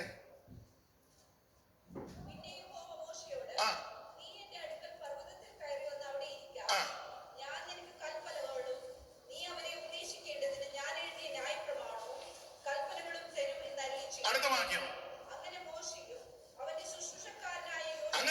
അവനെ ശുശ്രൂഷക്കാരനാകുന്ന യോശുവയും എഴുന്നേറ്റ് വായിച്ചോ. മോശയെ ദൈവത്തിന്റെ പർവ്വതത്തിൽ കയറി. അടുത്തറ അവൻ മൂപ്പന്മാരോട്, ഞങ്ങൾ ബഹുവചനമായി ഞാനും യോശുവയും, അതാ ഞങ്ങൾ നിങ്ങളുടെ അടുക്കൽ അപ്പൊ മടങ്ങി വരുമെന്ന് ഉറപ്പാ. നിങ്ങളെല്ലാവരും ഇവിടെ താമസിക്കണം. ഞങ്ങൾ തിരിച്ചിപ്പോ അങ്ങോട്ട് പോകുക, തിരിച്ചു വരും. മടങ്ങി വരുമ്പോൾ നിങ്ങൾ ഇവിടെ തന്നെ. അടുത്തത് അഹരോനും ഹൂരും നിങ്ങളുടെ കൂടെ ഉണ്ടല്ലോ. അഹരോനും ചേട്ടനും അളിയനും കൂടെ ഉണ്ട്. അവര് നിങ്ങളുടെ കൂടെ ഉണ്ടല്ലോ. അടുത്തത് ആർക്കെങ്കിലും വല്ല കാര്യോ ഉണ്ടാകരുത്. പക്ഷെ ഉണ്ടാകും എന്നുള്ളത് ഉറപ്പാണ്. നിങ്ങൾ കാര്യങ്ങളൊക്കെ ഉണ്ടാക്കാൻ നല്ല മിടുക്കരാന്ന് എനിക്ക് നന്നായിട്ട് അതാ പറഞ്ഞതിന്റെ അർത്ഥം. ഇപ്പൊ നിലവിലൊന്നുമില്ല, പക്ഷെ ഞാൻ പോയി കഴിയുമ്പോൾ നിങ്ങൾ എന്തായാലും ഒക്കെ കുരുക്ക് ഉണ്ടാകും. പിന്നെ പൗലോസ് എഫെസോസിൽ 3 കൊല്ലം വേല ചെയ്തു. 3 കൊല്ലം. അതുകൊണ്ട് ചില സഭകളിലൊക്കെ പാസ്റ്റർമാരെ 3 കൊല്ലം ഇരുത്തുക എന്നാ പറയുന്നത്. ഞങ്ങൾ പാസ്റ്ററെ 3 കൊല്ലം ഇരുത്തി. അതെ, 3ന്റെ കണക്ക് അവിടെ നിന്നാ തോന്നുന്നേ. അപ്പൊ 3 കൊല്ലം പൗലോസ് എഫെസോസിൽ കർത്താവിന്റെ വേല ചെയ്തു. ആ വേല നല്ല വേലയാ. 2 കൊല്ലം ബൈബിൾ ക്ലാസ് എടുത്തു. 2 കൊല്ലം ബൈബിൾ ക്ലാസ്. സഭ നന്നാകണമെങ്കിൽ ബൈബിൾ ക്ലാസ് അത്യാവശ്യമാണ്. വചനത്തിൽ അടിസ്ഥാനപ്പെട്ട് വളരണം. 2 കൊല്ലം ബൈബിൾ ക്ലാസ് എടുത്തു. ആ ബൈബിൾ ക്ലാസ് ആഴ്ചയിലൊന്നും മാസത്തിലും 2 അല്ല, ദിനേന. തുറന്നോസിന്റെ പാഠശാലയിൽ ദിനം പ്രതി, അങ്ങനെ എഴുതിയേക്കുന്നത്. തുറന്നോസിന്റെ പാഠശാലയിൽ ദിനം പ്രതി. അതുകൊണ്ട് എല്ലാവരും വചനം പഠിച്ചു. അപ്പൊ 2 കൊല്ലം ബൈബിൾ ക്ലാസ്. പിന്നെ 1 കൊല്ലം നന്നായിട്ട് വേല ചെയ്തു. ആ വേല അപ്പോസ്തല പ്രവൃത്തി മൊത്തം ഒന്ന് പഠിച്ചാൽ വേലയുടെ മെത്തേഡ് നമുക്ക് മനസ്സിലാകും. എല്ലാവരുടെ സുവിശേഷം പറഞ്ഞു. കണ്ടവരോട് ചന്തസ്ഥലത്തെ, വഴിവക്കത്തെ, പുഴവക്കത്തൊക്കെ മെനക്കെടാതെ വീട് തോറും പരസ്യമായി രഹസ്യമായി ചെറിയവരോടും വലിയവരോടും. നമുക്ക് അങ്ങനത്തെ ദർശനം നമുക്ക് ഇല്ല. ഇനി ഉണ്ടാകുമെന്ന് എനിക്ക് വലിയ പ്രതീക്ഷ. മിണ്ടണ്ട, ഞാൻ പിണങ്ങുവൊന്നും ചെയ്യരുത്. നമ്മൾ എന്തിനാ പിണങ്ങുന്നേ? എനിക്ക് നിങ്ങൾക്ക് വലിയ നല്ല ആത്മഭാരമുള്ളവരാ. അതെ, ചിലര് ഭയങ്കര ഭാരമുള്ള ആൾക്കാരുണ്ട്, അഭിനന്ദിക്കുന്നു. പക്ഷെ നമ്മുടെ ഭാരം ശരിയായ ഭാരമാണോ എന്നുള്ളത് അതും ഒന്ന് ചിന്തിക്കണം. ഉദാഹരണം, ഉടക്കുണ്ടാക്കാനല്ല, ഉദാഹരണമാണേ. ഇവിടുത്തെ അറിയത്തില്ല, നാട്ടിലെ ഈ ചില സഭകൾക്കൊക്കെ സുവിശേഷ പ്രവർത്തനമുണ്ട്. മാസത്തിലൊന്ന് പിന്നെ ഗോസ്പൽ ടീം, അങ്ങനെ പറയുന്നത്, ഗോസ്പൽ ടീം. നല്ല ടീമാണ്. അപ്പം ഈ 2 പേരാ സാധാരണ പോകുന്നത്. ഇപ്പോൾ ആ കാറുമൊക്കെ ആയത്, പണ്ട് ബൈക്കല്ല, 2 പേര് ടീമാണ്. ലഹരിയൊക്കെ രാവിലെ എടുക്കും. തമ്പിയുടെ ഹൃദയം അതൊരു കെട്ട്, തകരുന്ന കപ്പല് 2 കെട്ട്, നീ എങ്ങോട്ട് ഒരു കെട്ട്. മനസ്സിലാകുന്നുണ്ടല്ലോ? അപ്പൊ ഇതൊക്കെ എടുത്തോണ്ട് ഞാൻ കുറ്റം പറയല്ല. ഈ പ്രവർത്തനത്തിന് ഇറങ്ങുമ്പം 2 പേരങ്ങോട്ട് പോകുമ്പോ ചിലര് കൂടെ ഉള്ളതെന്ന് പറയും, ഞാനൊരു പേര് പറയാ, പണങ്ങരുത്, ബേക്കുട്ടി നമുക്ക് എൻ്റെ ആ വീട്ടിലോട്ട് കയറാം. വലിയ വീടാ, നല്ല ചുറ്റുപാടും, നല്ല പിന്നെ വലിയ വീടാ, നമുക്ക് അങ്ങോട്ട് കയറാം. ഉടനെ കൂടെയുള്ള പുള്ളി പറയും, ഓ വേണ്ട, അതിന് അവര് നമ്മുടെ കൂടെ വരുന്നവരാന്ന് തോന്നുന്നില്ല, അതിന് അവര് അഥവാ വന്നാലും സ്വർഗീയ വിരുന്നിലേ പോവുള്ളൂ നമ്മുടെ കൂടെ. ഉടനെ മറ്റേ പുള്ളി പറഞ്ഞു, ഇല്ല നമുക്ക് കയറാം, നോക്കാം, വരികയാണെങ്കിൽ നമ്മുടെ സഭയ്ക്ക് ഒരു അസറ്റാ, വരികയാണെങ്കിൽ നമ്മുടെ സഭയ്ക്ക് കയറാം. ഉടനെ മറ്റേ പുള്ളി പട്ടി കാണും. ഉടനെ ഈ പുള്ളി പറയും, കടിക്കുകയല്ലായിരിക്കും. ഉടനെ മറ്റേ പുള്ളി പറഞ്ഞു, എനിക്ക് പണ്ടേ പട്ടിയെ പേടിയാ. വേണ്ട, അവർ വരത്തില്ല, നമ്മൾ വെറുതെ സമയം മെനക്കെടാന്ന്, വരികയല്ല. പക്ഷെ വരികയായിരുന്നെ നല്ലതായിരുന്നു നമ്മുടെ സഭയ്ക്ക്. എന്നാ വേണ്ട. പിന്നെ അങ്ങോട്ട് ചെല്ലുമ്പം തെറ്റിദ്ധരിക്കരുത്, ഈ റോഡിന്റെ സൈഡിലെ നാടൻ ഭാഷയാ, പുറമ്പോക്കിലെ ചിലര് താമസിക്കും. പലകയൊക്കെ അടിച്ച്, ചാക്കുമൊക്കെ മറച്ച്, പനയോല കൊണ്ടൊക്കെ മറച്ച്, ഓലക്കീറും പനയോലയൊക്കെ ആയിട്ട് ചെറിയ ചെറിയ വീടുകൾ റോഡ് സൈഡിൽ, പുറമ്പോക്ക്. ഉടനെ പറയും, കുട്ടി നമുക്ക് അങ്ങോട്ട് കയറാം. അത് നിങ്ങൾ വന്നിട്ടും വലിയ കാര്യമൊന്നുമില്ല. നിങ്ങൾക്ക് മനസ്സിലാകുന്നില്ലല്ലേ? നമുക്ക് ഭയങ്കര ആത്മഭാരവുമാ. മിണ്ടുന്നില്ല, മിണ്ടണ്ട. ഇങ്ങനെ മിണ്ടാതിരിക്കുന്നതാ. മറ്റവര് വന്നാൽ സഭയ്ക്ക് അസറ്റാ, എന്താ ഞാൻ വരികയല്ല. ഇവര് വരുന്നവരാ. അതുങ്ങൾ വന്നിട്ടും അല്ലെല്ലാവരും തന്നെത്താനൊന്ന് ശോധന ചെയ്തു. ആത്മഭാരമുള്ളവരെല്ലാം ഒന്ന് ശോധന ചെയ്യാൻ. എനിക്കറിയാം, ഒരാളൊരു സഭയിൽ കൂട്ടായ്മയ്ക്ക് എന്നപ്പം സഭക്കാര് പറഞ്ഞു, വേണ്ട, ഇവിടെ ആളുണ്ട്, നിങ്ങളുടെ ആൾക്കാരണ്ട, അപ്പുറം ഒരു സഭയുണ്ട്, അങ്ങോട്ട് പോകാൻ, നമുക്ക് ആത്മഭാരമാണ്. മിണ്ടുന്നില്ല, വേണ്ട, മിണ്ടണ്ട. എന്തിനാ അധികം മിണ്ടുന്നേ? ഞാൻ വ്യക്തിഹത്യ നടത്തിയതല്ല, ഇകഴ്ത്തി പറഞ്ഞതല്ല. തന്നെത്താൻ നമ്മളിതൊന്ന് ശോധന ചെയ്തോണം. നമ്മുടെ ഹൃദയത്തിന്റെ ചിന്തനങ്ങളും ഇച്ഛകളും നിലവുകളും അറിയുന്നൊരു ദൈവത്തിന്റെ മുമ്പാകെയാണ് ഞാനും നിങ്ങളും വന്നിരിക്കുന്നത്. ദൈവത്തിന് മഹത്വം. പൗലോസിന്റെ പ്രവർത്തനം അങ്ങനല്ല. എല്ലാവരോടും പൗലോസ് സുവിശേഷം പറയുക. കണ്ടവരോട് ചന്തസ്ഥലത്ത്, വഴിവക്കത്ത്, പൊടിവക്കത്ത് മെനക്കെടാതെ വീടുതോറും പരസ്യമായി രഹസ്യമായി ചെറിയവരോടും വലിയവരോടും സുവിശേഷം എല്ലാവർക്കും ആവശ്യമാണ്. എല്ലാവരും സുവിശേഷം കേൾക്കണം. എല്ലാവരും ആ സുവിശേഷത്താൽ കൃപയിൽ വരണം. അങ്ങനെ ഒന്നിച്ച് ആരാധിക്കുന്നതാണ് ദൈവസഭ. നമുക്ക് ആ വിഷയം വിട്ടേക്കാം. ദൈവത്തിന് മഹത്വം. അവൾ 3 വർഷം വേല ചെയ്തു. ആ 3 വർഷത്തെ വേല കഴിഞ്ഞ് പൗലോസ് എഫെസോസിൽ നിന്ന് പോകാൻ നേരത്ത് പൗലോസ് സെന്റോ മീറ്റിങ്ങിന് മിലേത്തോസിലേക്ക് ആളെ വെച്ച് സഭയിലെ മൂപ്പന്മാരെ വരുത്തി എന്ന 17-ാം വാക്യം വായിച്ചേ. 17, ആ 19-ന്റെ 17 വായിച്ചേ. 20-ന്റെ 17, 20, 17. ഏത് 20-ആണെന്നായിരിക്കും? അപ്പോസ്തല പ്രവൃത്തി.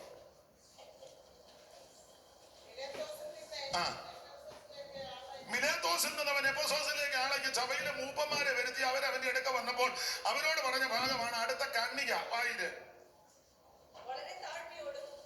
അങ്ങനല്ലല്ലോ, നന്നായിട്ട് വായിച്ചേ. ആ കണ്ണിക തുടങ്ങുന്ന പോലെ വായിച്ചേ. അല്ലല്ല, താഴത്തെ കണ്ണിക വായിച്ചേ. അവനെന്നാണോ ഞാനെന്നാണോ? ഏതായി വായിക്കുന്നേ? വെള്ളമൊക്കെ എടുത്തു തരുന്നുണ്ടെങ്കിലും കാര്യം കൃത്യമായിട്ട് വായിക്കണം. ഞാൻ ആശയിൽ വന്ന 1-ാം നാൾ മുതൽ എല്ലായ്പ്പോഴും നിങ്ങളോടുകൂടെ എങ്ങനെ ഇരുന്നെന്നും വളരെ താഴ്മയോടും കണ്ണുനീരോടും യഹൂദന്മാരുടെ കൂട്ടുകെട്ടുകളാൽ എനിക്കുണ്ടായ കഷ്ടങ്ങളോടും കൂടെ കർത്താവിനെ സേവിച്ചു എന്നും പ്രയോജനമുള്ളതൊന്നും മറച്ചു വെക്കാതെ വീട് തോറും പരസ്യമായി കൊണ്ട് പ്രസ്താവിച്ച് ഇപ്പോൾ ഞാൻ യെരൂശലേമിലേക്ക് കടന്നു പോകുന്ന കഷ്ടങ്ങളും ബന്ധനങ്ങളും എനിക്കായിട്ട് കാത്തിരിക്കുന്നു എന്ന് പരിശുദ്ധാത്മാവ് പട്ടണം തോറും പ്രസ്താവിക്കുന്നതല്ലാതെ അവിടെ എന്തുവാ സംഭവിക്കുന്നത് ഞാൻ അറിയുന്നില്ല. എങ്കിലും ഞാൻ പ്രാണനെ വിലയേറിയതായിട്ട് എണ്ണുന്നില്ല. ദൈവകൃപയുടെ ഓട്ടവും കർത്താവാകുന്ന യേശുക്രിസ്തു എന്ന ശുശ്രൂഷ തികയ്ക്കണമെന്ന് എനിക്കുള്ളൂ. താഴോട്ട് ഞാൻ വായിപ്പിക്കുന്ന നേരമില്ല, തന്നെ എന്നെ വായിച്ചാൽ തെറ്റുന്നുണ്ടല്ലോ. അപ്പൊ ശ്രദ്ധിക്കുക, മിലേത്തോസിൽ നിന്ന് അവൻ ആളയച്ച് എഫെസോസിലേക്ക് സഭയിലെ മൂപ്പന്മാരെ വരുത്തി. അവന്റെ അടുക്ക വന്നപ്പോൾ അവരോട് പറഞ്ഞ ഭാഗമായി കണ്ണിക. അങ്ങനെ താഴോട്ട് ധാരാളം കാര്യം പറഞ്ഞ് ഞാൻ യെരൂശലേമിലേക്ക് പോകുക, ഇനിയും എന്നിട്ട് താഴോട്ട് പറഞ്ഞു, ഇനി നിങ്ങളുടെ മുഖം കാണുമെന്ന് ഞാൻ അറിയത്തില്ല. പക്ഷെ ഒരു കാര്യം ഞാൻ പറയാം, ഞാൻ 3 വർഷം ഇവിടെ വേല ചെയ്തു, 2 വർഷം ബൈബിൾ ക്ലാസ് എടുത്തു, 1 വർഷം നന്നായിട്ട് പ്രവർത്തിച്ചു. ഇപ്പോൾ ഞാൻ യെരൂശലേമിലേക്ക് പോകുക, കഷ്ടങ്ങളും ബന്ധനങ്ങളും എനിക്കായിട്ട് ഇവിടെ കാത്തിരിക്കുന്നുവെന്ന് പരിശുദ്ധാത്മാവ് പട്ടണത്തോട് പ്രസ്താവിക്കുന്നുണ്ട്. പക്ഷെ അവിടെ ചെല്ലുമ്പോൾ അറിയാം എന്തോ ഗോണാലിയാണെന്ന്. പക്ഷെ ഒരു കാര്യം പറഞ്ഞാൽ ഞാൻ എന്റെ പ്രാണനെ വിലയേറിയതായിട്ട് എണ്ണുന്നില്ല. എനിക്കൊരൊറ്റ ആഗ്രഹമേ ഉള്ളൂ, എന്റെ കർത്താവ് എന്നെ ഏൽപ്പിച്ച ശുശ്രൂഷ തികയ്ക്കണം, ദൈവം എന്നെ പരമേൽപ്പിച്ചത് നിവർത്തിക്കണം. ഇന്ന് രാത്രി എന്നെ കേൾക്കുന്ന പ്രിയരെ, വീടും വണ്ടിയും വസ്തുവും കാറും ലോറിയും ജോലി അതൊക്കെ നല്ലതാ, അതല്ല നമ്മുടെ പ്രധാനപ്പെട്ട വിഷയം. ദൈവം നിന്നെ ഏൽപ്പിച്ച കാര്യം, ദൈവം നിന്നെ പരമേൽപ്പിച്ച കാര്യം, ദൈവം നിന്നെ ശുശ്രൂഷ ഏൽപ്പിച്ചെങ്കിൽ അത് ദൈവകൃപയിൽ ശരണപ്പെട്ട് നിവർത്തിക്കുക. ഇതെല്ലാം പറഞ്ഞു പൗലോസ് ഒരു ദൂത് പറഞ്ഞു. ഈ എഫെസോസിന്റെ എൽഡേഴ്സിനോടാ പറഞ്ഞത്. അവരെ വിളിച്ചാന്നല്ലേ പറഞ്ഞത്. ഞാനിപ്പോ പോകുക, ഇനിയിപ്പോ കാണുമെന്ന് തോന്നുന്നില്ല. പക്ഷെ ഞാൻ പോയി കഴിയുമ്പോ ഈ സഭയ്ക്കകത്ത് എന്റെ ഭാഷയാ 2 പോരാട്ടം. നമ്മുടെ പെന്തിക്കോസ് ഭാഷയാ പോരാട്ടം. അതാണ് ഞാൻ പോയി കഴിയുമ്പോ ഈ സഭയ്ക്കകത്ത് 2 പോരാട്ടം ഉണ്ടാകും. ആ 2 പോരാട്ടം 29-ാം വാക്യം വായിച്ച 29. ഞാൻ പോയ ശേഷം ആട്ടുകൂട്ടത്തെ ആദരിക്കാത്ത കൊടിയ റൂബിയാണോ എന്തോ സിബി തലേ തുണി ഇട്ട്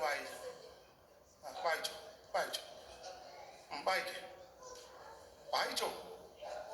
അല്ലല്ല, ഞാൻ വേറെ വാക്യം തരാം. ഇത് അവിടെ കൊടുത്തല്ലേ, അത് വായിക്കട്ടെ. വേറെ ഞാൻ തരാം. ഞാൻ പോയ ശേഷം വായിച്ച സിബി.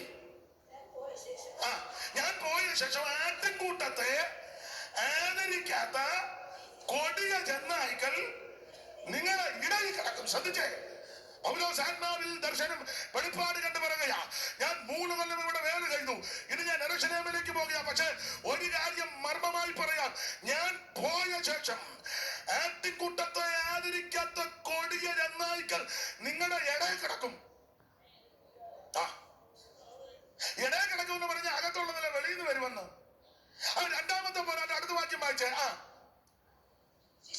ശിഷ്യന്മാരെ തങ്ങളുടെ പിന്നാലെ വലിച്ചു കളയുവാൻ വിപരീത ഉപദേശം പ്രസ്താവിക്കുന്ന പുരുഷന്മാർ നിങ്ങളുടെ ഇടയിൽ എഴുന്നേറ്റും. 2 പോരാട്ടം.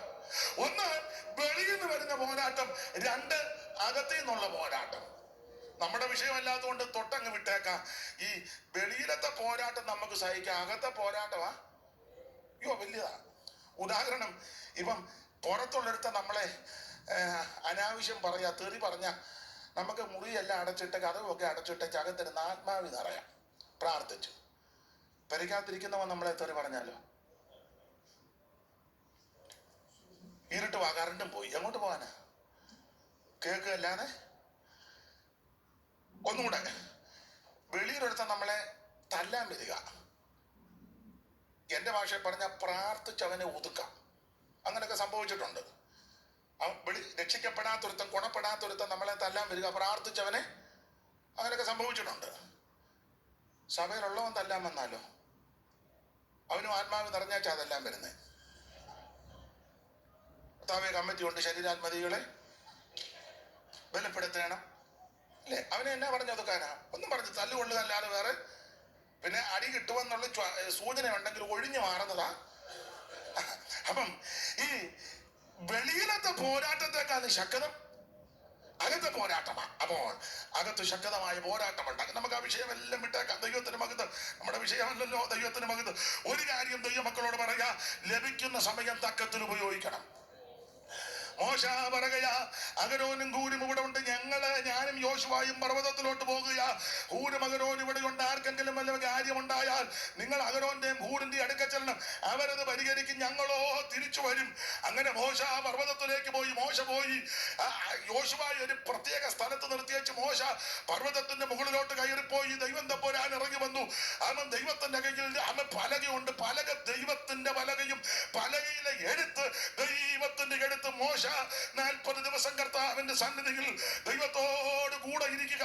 അവിടെ ഇങ്ങനെ പ്രമാണം കൊടുത്തപ്പോൾ താഴെ ജനത്തിനിടയിൽ പ്രശ്നമായി. ജനമെല്ലാം കൂടെ അഹരോന്റെ അടുക്ക വന്ന് പറഞ്ഞു, ഇല്ലേ പുള്ളി എന്ത് ചെയ്യാന്ന് ചോദിച്ചു. അഹരോൻ പറഞ്ഞു, അങ്ങോട്ട് പോയിട്ടുണ്ട്. വിളിച്ചോ? ഇല്ല. മെസ്സേജ് വല്ലതും വന്നോ? ഇല്ല. വാട്സപ്പിൽ നോക്കിയോ? ഇല്ല. അതിന് റേഞ്ച് ഇല്ലേ? റേഞ്ച് ഇല്ലാത്ത ഇവർക്കാ. ചുരുക്കി പറഞ്ഞാൽ ജനത്തിനിടയിൽ അവശബ്ദവും കുശുകുശുപ്പും ഉണ്ടായി. ജനം പറഞ്ഞു, ഒരു കാര്യം ചെയ്യ്. ഒരുത്തൻ ചോദിച്ചു, പുള്ളി ഉണ്ടോന്ന് ചോദിച്ചു. അപ്പൊ അഹരോൻ പറഞ്ഞ, ആളുണ്ട്. അതിന് ഇടയ്ക്കിടയ്ക്ക് കുടുങ്ങുന്നുകൊണ്ട് പുകയും പൊങ്ങുന്നുണ്ടെന്ന്. പർവ്വതം ഇടയ്ക്കിടയ്ക്ക് ഈ ചിലർ അങ്ങടിക്കുമ്പോൾ ഗ്ലോറി എന്ന് വെക്കേനെ. അപ്പൊ അവർക്ക് ഒരാശ്വാസം വിട്ടുപോയില്ലല്ലോ എന്ന്. ഈ രാജ്യത്ത് വന്നിട്ടും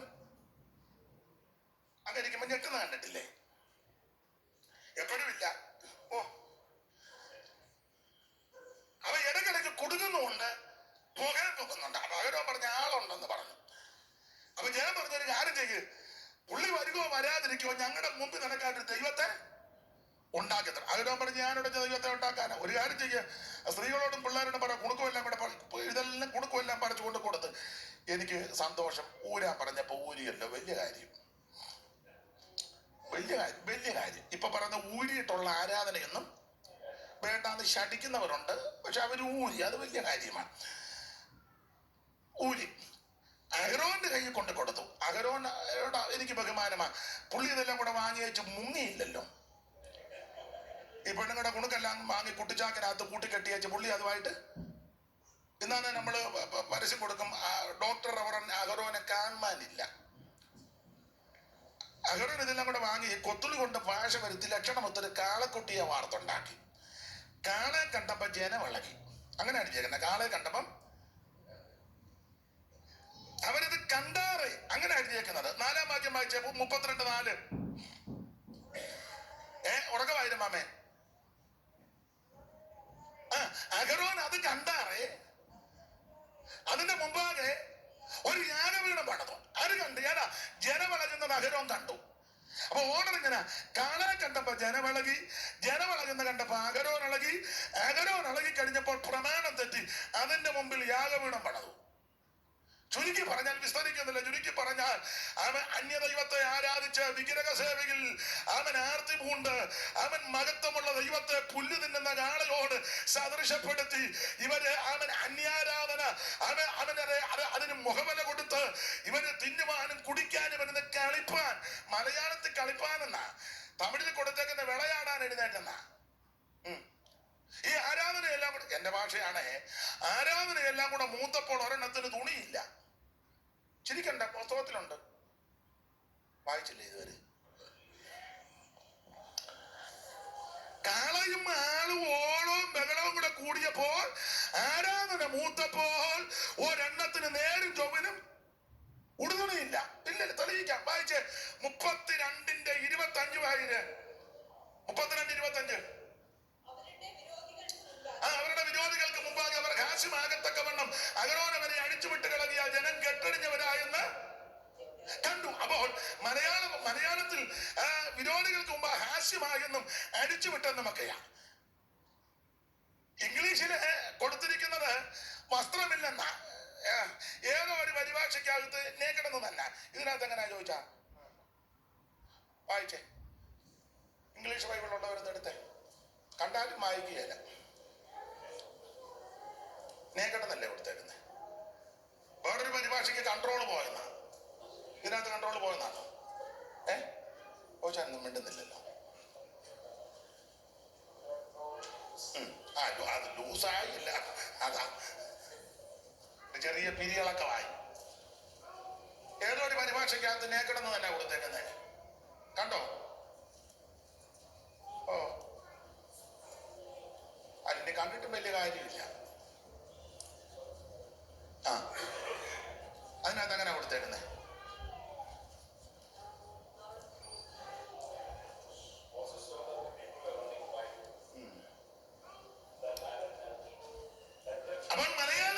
ഹാസ്യമായെന്നും വിരോധികൾക്ക് മുമ്പാകെ ഹാസ്യമാക്കിയെന്ന ഇവർക്ക് ശരിയായ വസ്ത്രമില്ല.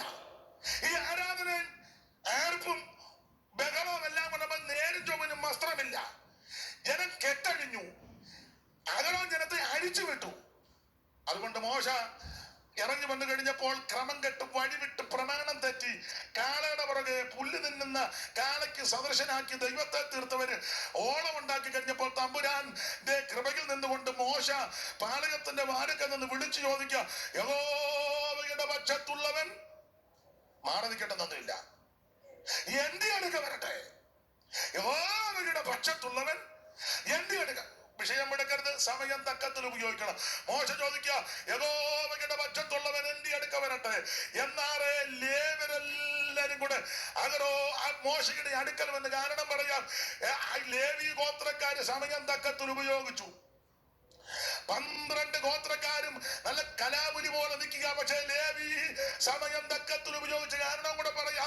ഉൽപ്പത്തി പുസ്തകം 49 അധ്യായത്തിന്റെ 5-ാമത്തെ വാക്യത്തിൽ ഇവരുടെ പിതാവാകുന്ന ഗോത്രപിതാവാകുന്ന യാക്കോബ് ലേവിയെയും ശിമയോനെ ശപിച്ചു. നാടൻ ഭാഷ പറഞ്ഞ പ്രാഗിയത. യാക്കോബ് 147 വയസ്സുള്ളവനായി ജരാതന ബാധിച്ച് ശയ്യാവലംബനായി ശരീരമെല്ലാം ചുക്കിച്ചുളിഞ്ഞ് മരണത്തോട് അടുത്തു വന്ന് കണ്ണിന്റെ കാഴ്ചയെല്ലാം നഷ്ടപ്പെട്ടു പോയപ്പോൾ, മങ്ങി പോയപ്പോൾ യാക്കോബ് തന്റെ പിള്ളാരെ എല്ലാം കൂടെ വിളിച്ചേച്ച് പറഞ്ഞു, കൂടി വരുവീൻ, ഭാവികാലം സംബന്ധിച്ച് ഞാൻ നിങ്ങളോട് ദൂർ പറയാം. യാക്കോബിന്റെ പത്രന്മാരെ കൂടി വരുവീൻ, നിങ്ങളുടെ അപ്പനാകുന്ന ഇസ്രായേലിന്റെ മൊഴിക്ക് ചെവി തരുവീൻ. പിള്ളേരെല്ലാം കൂടെ അപ്പന്റെ കിടക്കയുടെ ചുറ്റും വട്ടം കൂടി രൂപനും ശിമയോനും ലേവിയും യഹൂദയും നഫ്താലിയും ആശേരും ശെബൂലൂനും എന്നിവന്റെ പിള്ളേരെല്ലാം കൂടെ 147 വയസ്സുള്ള ഗോത്രപിതാവാകുന്ന യാക്കോബിന്റെ കിടക്കയുടെ ചുറ്റും വട്ടം കൂടി നിന്നപ്പോൾ യാക്കോബ് ഓരോരോ കുഞ്ഞുങ്ങളെ വിളിച്ചു ദൂത് പറയുക. 49-1 മുതൽ വായിച്ചേ സിബി, പെട്ടെന്ന് വായിരേ. അല്ല, നമ്മളതിൽ വായിച്ചു. ആര് പേരിൽ വായിച്ചു? തെറ്റിക്കരുതെന്നേ ഉള്ളു. കൂടി വരുവീ, ഭാവികാലത്ത് നിങ്ങൾക്ക് സമീപാനുള്ളത് ഞാൻ നിങ്ങളെ അറിയിക്കും. അടുത്ത വാക്യം, യാക്കോബിന്റെ പുത്രന്മാരെ കൂടി വന്ന് നിങ്ങളുടെ അപ്പനാകുന്ന ഇസ്രായേലിന്റെ മൊഴിക്ക് ചെവി തരുവീൻ. അടുത്തത്, രൂബേനേ, നീ എന്റെ ആദ്യജാതൻ, എന്റെ വീര്യവും എന്റെ ശക്തിയുടെ ആദിബലവും സേട്ടതയുടെ വൈശിഷ്ട്യവും ബലത്തിന്റെ വൈശിഷ്ട്യവും വെള്ളം പോലെ തുളുന്നവനെ നിനക്ക് ഗുണം വരികയല്ല. സേട്ടനാകുകയല്ലെന്ന, ഗുണമാകുകയല്ലെന്ന. അടുത്തത്, ഇനി 5-ാം വാക്യം വായിച്ച്. 5-ാം വാക്യം, ശിമയോനും ലേവിയ സഹോദരന്മാർ അവരുടെ വാളുകൾ സാഹചര്യത്തിന്റെ ആയുധങ്ങൾ എന്നുള്ളവരുടെ മന്ത്രണത്തിൽ കൂടരുത്. എൻ മനമേ അവരുടെ യോഗത്തിന് ചേരരുത്. അടുത്തത് വായിക്കരുത്, അത് വീട്ടിൽ പോയി. അപ്പൊ ചുരുക്കി പറഞ്ഞാൽ 5-ാം വാക്യത്തിൽ യാക്കോബ് തന്റെ കുഞ്ഞുങ്ങളെ വിളിച്ച് ദൂത് പറയുക. അതിൽ 49-ന്റെ 5-ാം വാക്യത്തിൽ പറയുക, ശിമയോനും ലേവിയും സഹോദരന്മാർ അവരുടെ വാളുകൾ സാഹസത്തിന്റെ ആയുധങ്ങൾ എന്നുള്ളവേ അവരുടെ മന്ത്രണത്തിൽ കൂടരുത്. എൻ മനമേ അവരുടെ യോഗത്തിന് ചേരരുത്. ശിമയോനെ ലേവിയെ അപ്പനങ്ങ് പ്രാഗാൻകാരി ഇവരുടെ കുഞ്ഞുങ്ങള് ദീനാമ നാട് കാണാൻ വന്നൊരു പോക്ക്. മിസ് ദീന തെറ്റിയോ? അപ്പം ദീന എനിക്കൊന്ന് വൺഡേ കോളേജിയുടെ ആണെന്ന് തോന്നുന്നു. വൺഡേ പ്രോഗ്രാമിന് ദീന ഒരു പോക്ക് പോയി. ഒരു പോക്കാ. ദീന പോയത് എങ്ങനെയാണ് ഉൽപ്പത്തിയിൽ എഴുതിയിട്ടില്ലെങ്കിലും യെശയ്യാവ് 3:16 മുതൽ പഠിക്കുമ്പോൾ ആ പരുവത്തിനായിരിക്കാം ദീന പോകാൻ. വായിച്ചേ 3:16. അത് സിബി വായിച്ചോ? സിബി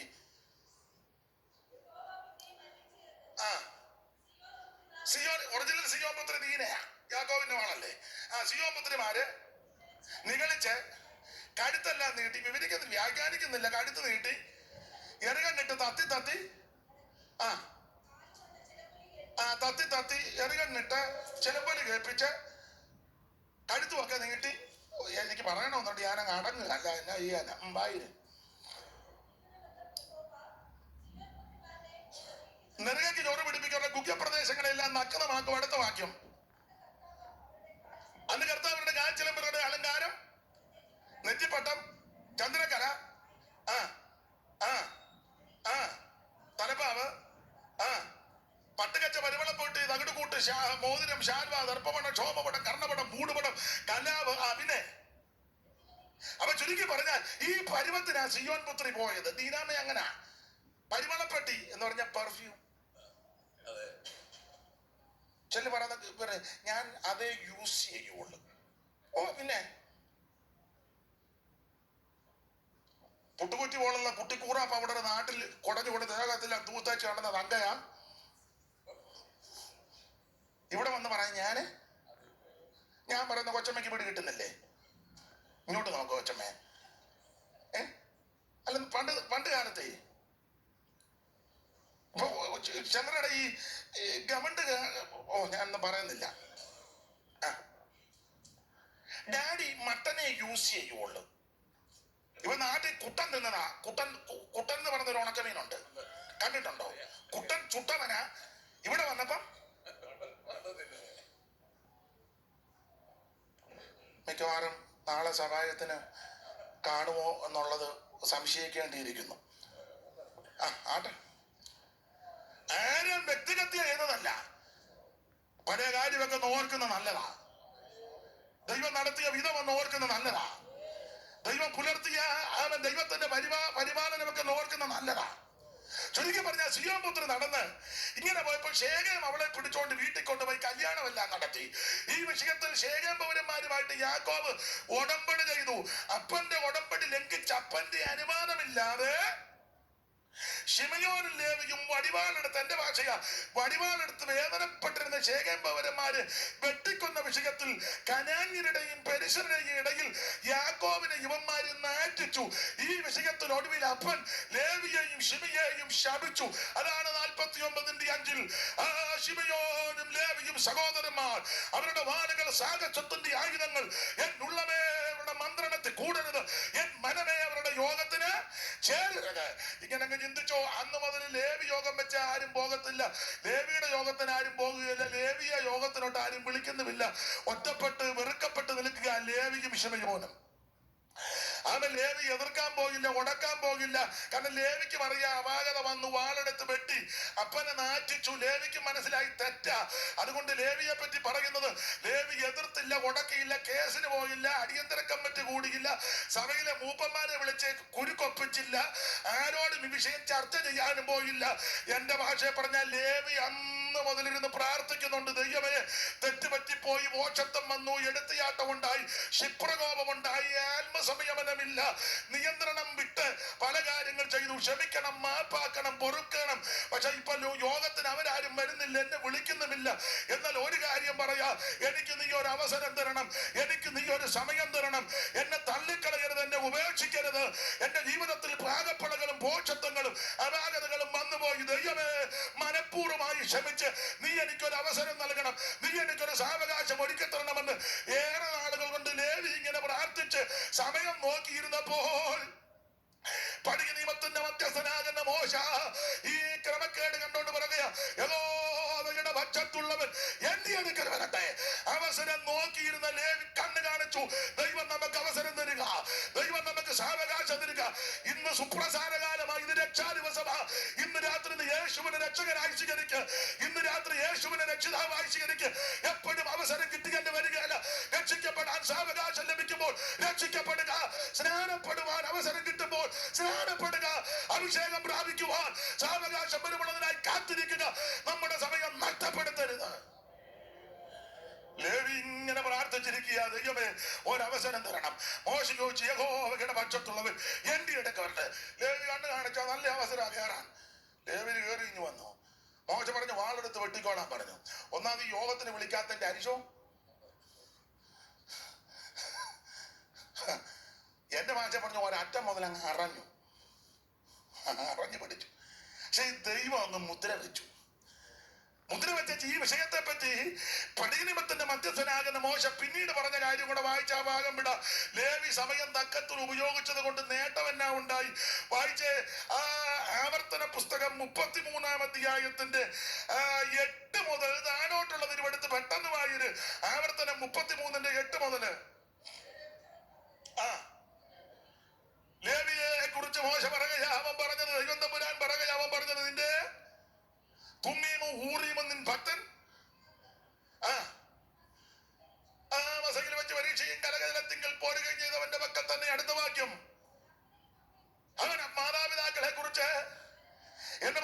യഹോവയുടെ പക്ഷത്തുള്ളവൻ എന്റെ അടുക്ക വരാൻ പറഞ്ഞപ്പോൾ ലേവി വാളെടുത്ത് എന്നേച്ച് പ്രമാണം കാക്കാൻ നിന്നപ്പോൾ അപ്പനെന്നോ അമ്മയോ ഒന്നും നോക്കിയില്ല. അതാ അതിന്റെ ആശയം. അപ്പനെയും അമ്മയെ കുറിച്ച് ഞാനവരെ പിന്നെ സഹോദരന്മാരെയും ആ വിഷയത്തിൽ ആദരിച്ചില്ല, സ്വന്തം മക്കളെന്നും ഓർത്തില്ല. അപ്പോ അപ്പനെന്നോ അമ്മയൊന്നോ നോക്കിയില്ല, സഹോദരന്മാരെന്ന് നോക്കിയില്ല, സ്വന്തം പിള്ളേരാണെന്നും നോക്കിയില്ല. നമ്മളിതെല്ലാം നോക്കിയായി ശുശ്രൂഷിക്കുന്ന ഞാൻ സഹിതം. എന്റെ കാര്യം പറയാം, ഞാൻ സഹിതം. നമ്മൾ അത് വിഷയം പറഞ്ഞാൽ ചാക്കോച്ചാൻ ഇഷ്ടപ്പെടുകയില്ല, മറ്റേ വിഷയം അത് ഉപയോഗിച്ചാന് താല്പര്യം വരികയില്ല, മറ്റേ വിഷയം പറഞ്ഞ അത് തങ്കച്ചാന് പിടിക്കുകയില്ല, ഈ വിഷയം അത് എൻ്റെ വൈഫിനൊട്ടും പിടിക്കുകയില്ല, മറ്റേ വിഷയം അത് എൻ്റെ പിള്ളേർക്കും എല്ലാവർക്കും കൂടെ പിടിക്കുന്ന ഏതാ? ലേവിയെ പറ്റി എഴുതിയിരിക്കുന്നത് അടുത്ത വാക്യം വായിച്ചോ, വ്യാഖ്യാനിക്കുന്നില്ല, വായിച്ചു വിടുകയേ ഉള്ളൂ. വായിച്ചോ, ശരിയാ, വായിച്ചോ. ലേവിയുടെ വിശേഷത വചനം പ്രമാണിച്ചു, നിയമത്തെ കാത്തു എന്ന് പറഞ്ഞാൽ സമയം തക്കത്തിൽ ഉപയോഗിച്ചു വചനം പ്രമാണിച്ച് ലേവി നിയമത്തെ കാത്തു.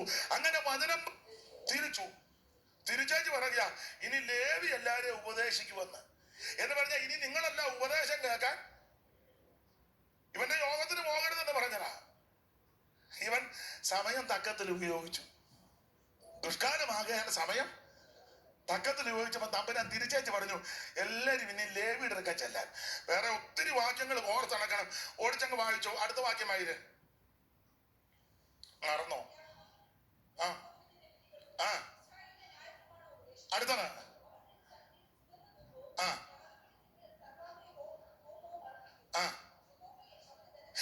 ലേവിയുടെ ധനത്തെ ഞാനെല്ലാം എടുക്കുന്നില്ല.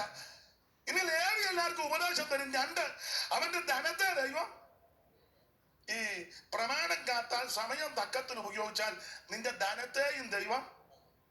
ലേവിയുടെ ധനത്തെ അനുഗ്രഹിച്ചത് എങ്ങനെയാന്ന് ചോദിച്ചാൽ 12 ഗോത്രമാ. ഒരു ഉദാഹരണം പറയുക, അനുഗ്രഹിച്ച വിധമേ 12 ഗോത്രം ദശാംശം കൊടുക്കണം.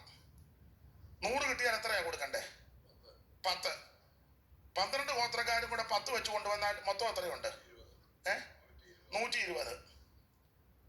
100 കിട്ടിയവന് 10 കൊണ്ട് കൊടുത്തു, അവന്റെ കയ്യിൽ എത്രയുണ്ട്? 90. മേശയിൽ എത്ര വന്നു? 120. അപ്പൊ അത് ആർക്കുള്ളതാ? ലേവിക്ക്. അപ്പൊ ലേവിക്ക് എത്രയുണ്ട്? 120. മറ്റവനോ? ധനത്തെ അനുഗ്രഹിക്കുവോ? ദൈവത്തിന്റെ മഹത്വം ഞാൻ പറഞ്ഞ എല്ലാവർക്കും മനസ്സിലായല്ലോ. നീ സമയം തക്കത്തിൽ ഉപയോഗിച്ചാൽ, പ്രമാണം കാത്താൽ, വചനം കാത്താൽ. എന്നോട് ചെല്ലു പറയും, അനീഷെ ഇങ്ങനൊന്നും പ്രസംഗിക്കരുത്, ഇങ്ങനെ പ്രസംഗിച്ചാൽ ഞാൻ പോടാ നിന്റെ പാട്ടിന്. എടാ, ഉറപ്പിച്ചും തറപ്പിച്ചും പറയാം, പ്രമാണത്തിന് വേണ്ടി ഞാനും നീയും നിന്നാൽ ദൈവം നിന്നെ കൈവിടുകയില്ല. നിനക്ക് ആവശ്യമുള്ളത് ദൈവം തരും. നീ ഇരിക്കുന്നിടത്ത് ദൈവം കൊണ്ട് തരും. ചെല്ലു കെട്ടിത്തൂക്കി തരുവുണ്ട്, കെട്ടി ഇറക്കി തരുവെന്ന്.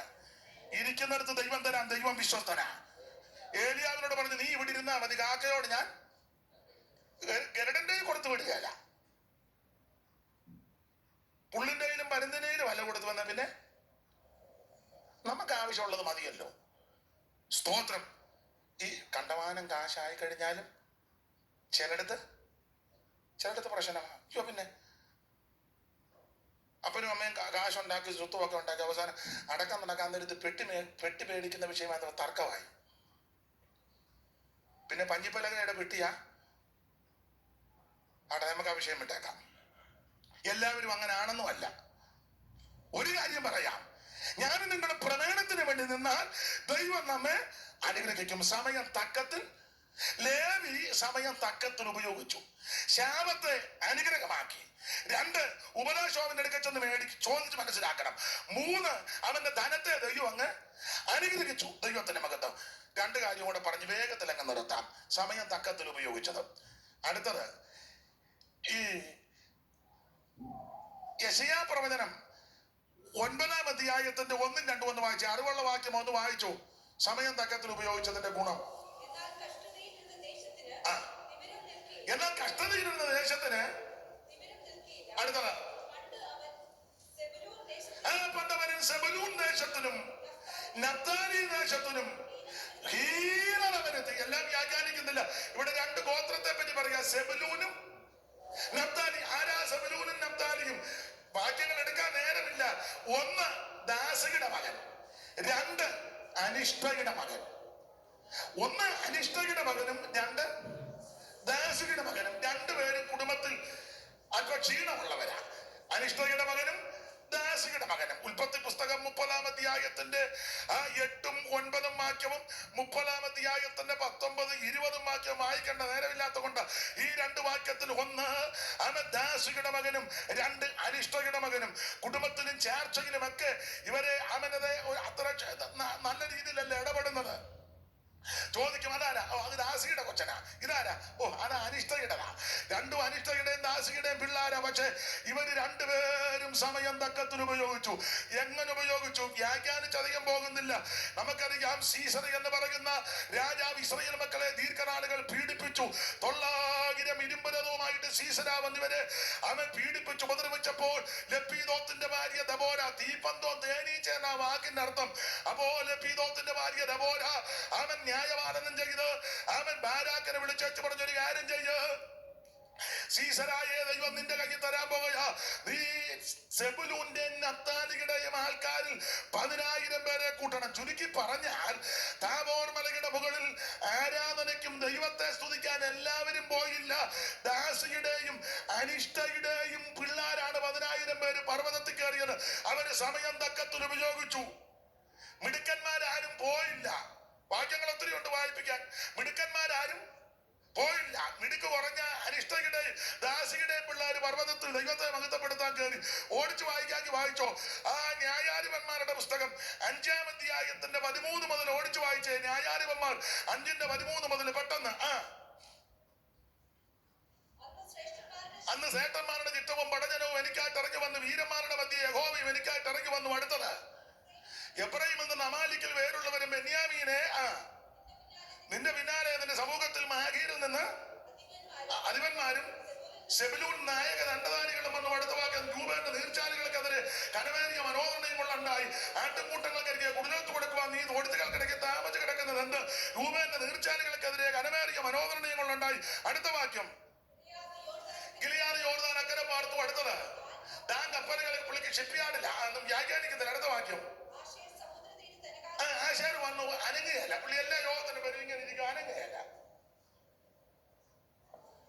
ആശാർ സമുദ്ര തീരത്ത് അനങ്ങാതിരുന്നു. അനങ്ങുന്നില്ലെങ്കിലും വരുന്നുണ്ടല്ലോ, വലിയ കാര്യം. അടുത്ത വാക്യം വായിക്കും. തുറമുഖങ്ങൾക്ക് അകത്ത് പാർത്തുകൊണ്ടിരുന്ന. അടുത്തത് സെബുലൂൻ പ്രാണനെ തനിച്ച നഫ്താലി പോർക്കളമേടുകളെ തന്നെ. അടുത്ത വാക്യം രാജാക്കന്മാർ വന്നു കൊടുത്തു. താനാക്കിൽ വെച്ച മെക്കിത്തോ വെള്ളത്തിനരികെ പൊടിക്ക് വെള്ളിയങ്ങ് അവർക്ക് കൊള്ളയായി തീർന്നു. അടുത്ത വാക്യം ആകാശത്ത് നക്ഷത്രങ്ങൾ പടുതിയവ സീസനിയമായി സുഖതകളിൽ പടുതി. അടുത്ത വാക്യം കീശോനോട് പുരാതനത ഞാൻ കീശോനോട് തള്ളിയവരെ ഒഴുക്കിക്കൊണ്ട് 22-ൽ അന്ന് വൽഗിതത്താൽ ശൂരവൽഗിതത്താൽ കുതിരക്കുളമ്പുകൾ കട്ടണം ചെയ്തു. ഈ വാക്യങ്ങളെല്ലാം കൂടെ ചേർത്ത് കോർത്തിണക്കിയാൽ മിടുക്കന്മാരും പ്രഗത്ഭന്മാരും ഉന്നതന്മാരാരും താബോർ മലയുടെ മുകളിൽ ദൈവത്തെ ആരാധിക്കാൻ പോയില്ല. പോയതാരാന്നറിയാമോ? സെബുലൂന്റെയും നഫ്താലിയുടെയും 10,000 പേര്. ദാസിയുടെയും അനിഷ്ടയുടെയും പിള്ളേര് സമയം തക്കത്തിൽ ഉപയോഗിച്ചു. ഇനി ഒരു കാര്യം കൂടെ ഉണ്ട്.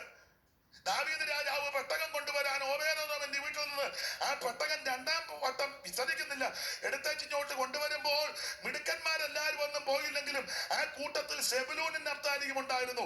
68-ാം സങ്കീർത്തനത്തിന്റെ 24 മുതലുള്ള വാക്യം ഒന്ന് വായിച്ചേ. 68-ാം സങ്കീർത്തനത്തിന്റെ 24 മുതൽ. ദൈവമേ, അവർ നിന്റെ ഇടന്നുള്ളത്ത് കണ്ട് എന്റെ ദൈവവും രാജാവുമായും എന്റെ വിശുദ്ധ മന്ദിരത്തെങ്കിലേക്കുള്ള എടുന്നള്ളത്ത് തന്നെ. സംഗീതക്കാർ മുമ്പിൽ നടന്നു, വീണക്കാർ മുമ്പിൽ നടന്നു, തപ്പുകൊട്ടുന്ന കന്യകമാർ ഇരുപുറവും നടന്നു. അടുത്ത വാക്യം ഇസ്രായേലിന്റെ ഉറവിൽ നിന്നുള്ള സഭായോഗങ്ങൾ നിങ്ങൾ കർത്താവായ ദൈവത്തെ വാഴ്ത്തുവീൻ. അവിടെ അവരുടെ നായകനായ ചെറിയ ബെന്യാമീൻ ഉണ്ടായിരുന്നു. പിന്നെ താഴോട്ട് വായില്ലേ, യഹൂദ പ്രഭുക്കന്മാരും അവരുടെ സംഘവും സെബുലൂൻ പ്രഭുക്കന്മാരും സെബുലൂനും നഫ്താലിയും പെട്ടകം ഇങ്ങോട്ട് യെരൂശലേമിലേക്ക് അതിന് അടിച്ച കൂടാരത്തിലേക്ക് കൊണ്ടുവരുമ്പോൾ നഫ്താലിയുടെ സെബുലൂന്റെ ആൾക്കാർ അതിന്റെ മുമ്പിലുണ്ട്. ഈ